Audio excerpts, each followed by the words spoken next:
Hello class, how's everybody doing? Today we're going to look at chapter 10, For and Against Productivity. We're going to answer some questions like, why do we work? What is leisure's relationship to work? Or, like work, is leisure good for an economy? So let's look at why do we work. Today the productivity brought about by working is necessary for human survival, yet it may or may not allow us to live well. Okay, productivity is a measure of efficiency calculated as the ratio of what is produced to what is required to produce it. In contemporary societies, the effects of increasing productivity are most apparent in the use of labor. Productivity is also seen as a measure of economic development. Now, an example in the book is in the United States, the level of productivity of workers has more than doubled in the past 60 years. In other words, we can now produce our 1948 standard of living in less than half the time it took that year. Whether people work today because they have to or because they want to, work provides many rewards. An obvious reward is that workers exchange their time, energy, and talent for money to buy things. Yet, anyone who has ever worked, even for the necessity of earning money, knows work provides other rewards as well.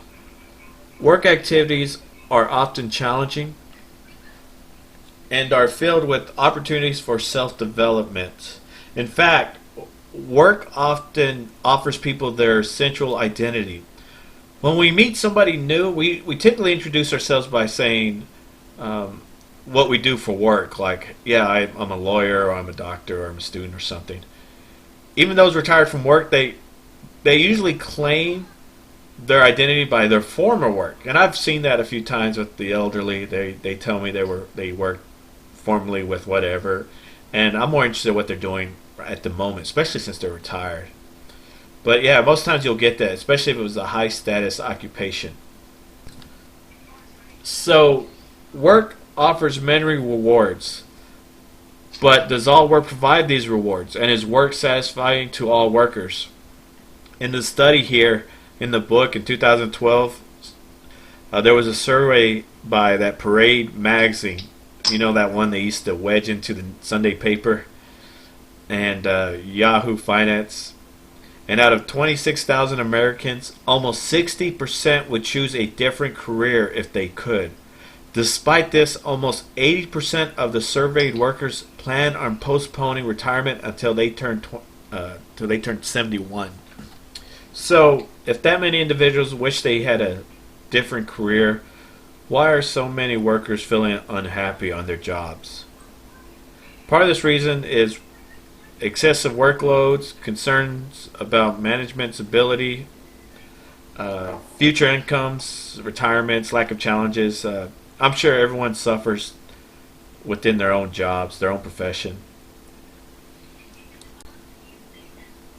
The tangible symptoms of work dissatisfaction show up as tardiness, complaining, some other things. And I've been down that road where I didn't enjoy a job and I was always tardy to it. I always wanted to leave early. An intangible system causes even worse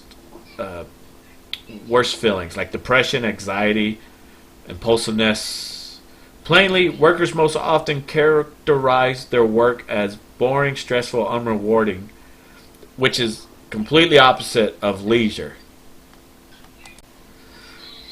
Leisure and work are often compared. For example, leisure is considered a solution for dissatisfactions of work. Yet, just as often, other people love their jobs so much it seems like play to them. Some people don't feel they deserve leisure if they don't have a job, while studies suggest we are just as likely to develop good friends from our place of work as from our leisure activities. Other studies claim work is more likely than leisure to create the dissatisfaction of stress. These are complex and contradictory views, especially if you're suffering from workaholism, which is described as basically addiction to work. and the pursuit of the work persona. It is working long hours to gain approval and success. Workaholism is considered a serious problem in many, but not all, contemporary societies. Surprisingly, you can apply workaholism to leisure as well. That is, you would engage in pastimes too in a work-like manner. Many people today overcommit themselves to recreational activities to the point where they take on the characteristics of work. Very similar to like when I was in a fraternity, I was always scheduled to do this and do this, some type of social here, meet up with the brothers here, and it got to a point where I didn't enjoy doing that anymore. Those social obligations, those type of schedules were overwhelming. There was no time left for any type of spontaneous play. Also, workaholism applied to leisure is called play aversion, which these symptoms include placing a high value on always being busy in leisure, playing hard, overscheduling, and then you start feeling anxious when nothing is scheduled. Just the opposite as well exists in work. Even the most unpaid, unimportant work is better than no work. Work builds something new. We feel elevated and thus receive pleasure from work. We improve ourselves through work. And this pro-work perspective isn't all too bad. It's not workaholism. It's just that work provides something that leisure or anything else in our lives cannot provide. Another illustration of this pro-work view is the concept of central life interest. The idea usually cites work as playing the major role in people's lives. We identify with our work role and see work as an important aspect of our life. Usually with older adults, they tend to have a stronger central life interest within their work than younger people, as you can probably imagine, since they have so much vested into it. I like the book example to identify if your work is your central life interest. It says here, if you won the lottery, would you still work, and would you never need to work again? Then if you answer yes to wanting to continue to work despite how much money you have, then work is your central life interest. So whether you're a workaholic or your work is your central life interest, you may want to downshift, which is to simplify or reduce one's expectations or commitments, especially in work hours. An economy must grow if its people wants a higher standard of living. As an economy grows, it satisfies more and more of its people's needs and wants, and thus increases their standard of living. One way economists measure the economy's rate of growth is by studying its gross domestic product. How is all this related to leisure? Basically, economies develop when they increase the wealth of their inhabitants, and the quality of leisure time, resources, and expressions is a part of this growth. Not only does the level of economic development affect the expression of leisure, but also the economic system itself impacts leisure. An economic system is a particular set of social institutions that manages production, distribution, and consumption of goods and services in a society. Of course, the economic system we practice here in the U.S. is capitalism, which is the economic system of privately possessing capital.